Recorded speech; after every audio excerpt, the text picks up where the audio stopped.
let me say a couple of things. That the problem of accountability is a huge problem. But it's the accountability of the government rather than the accountability of our representatives. As I tried to say yesterday, we hold our representatives very accountable and we control them very closely. But in doing so, we neglect to control our governments.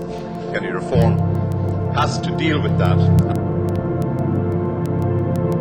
We also need more participation. That is clear. We have very passive citizenry in Ireland. We have very passive politics in Ireland, and we need to get more engagement. We need to get more involvement of citizens.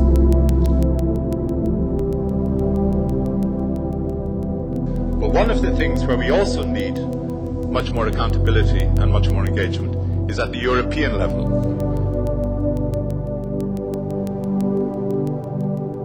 And we talk about global pressures and we talk about European pressures, but we have a huge constraint on any second republic, on any choices which we make.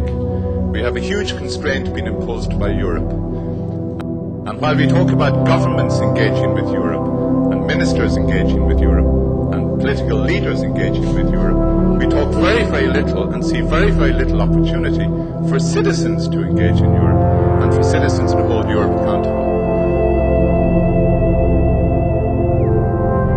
I'm much less optimistic about the choices facing our society, or facing any society in Europe at the moment. I think an awful lot of our choices are constrained by the past, by path dependency, by the debts we've built up, which limit government manoeuvre, but also by the constraints imposed by the European Central Bank, by the European Commission, and by the European political order. There's very little real freedom which nation states have now. There are differences between European political systems, but European political systems have very little choice about the paths which they follow. The differences are there, but you can't choose to do something else.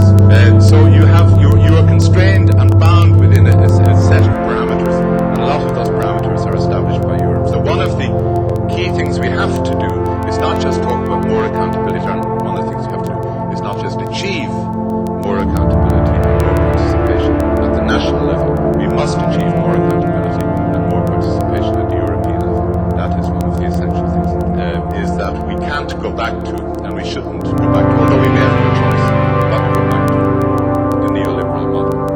One of the most striking things you can see from which sociologists and economists and political economists have shown us in the last 10 years and the last 20 years is that with the triumph of neoliberalism, with the retreat of the state, what we have seen everywhere, in every European society, in every advanced society, especially in the United States, is growing inequality.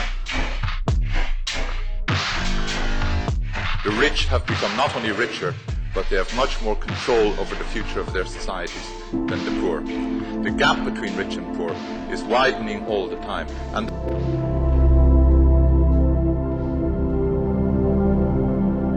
all of these things are determined by wealth and by status, and by the choices of people who have privileges and who have wealth and resources. Neoliberalism has allowed the privatization of resources and the privatization of wealth and the privatization of opportunity. It has exacerbated inequality.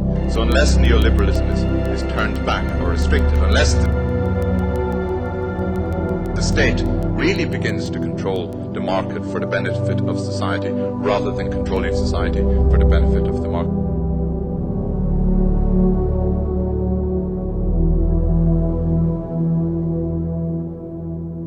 Unless we can get somewhere like that at either national or European level, we're in a bad situation.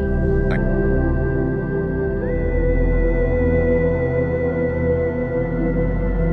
Unless the state really begins to control the market for the benefit of society rather than controlling society for the benefit of the market, we're in a bad situation.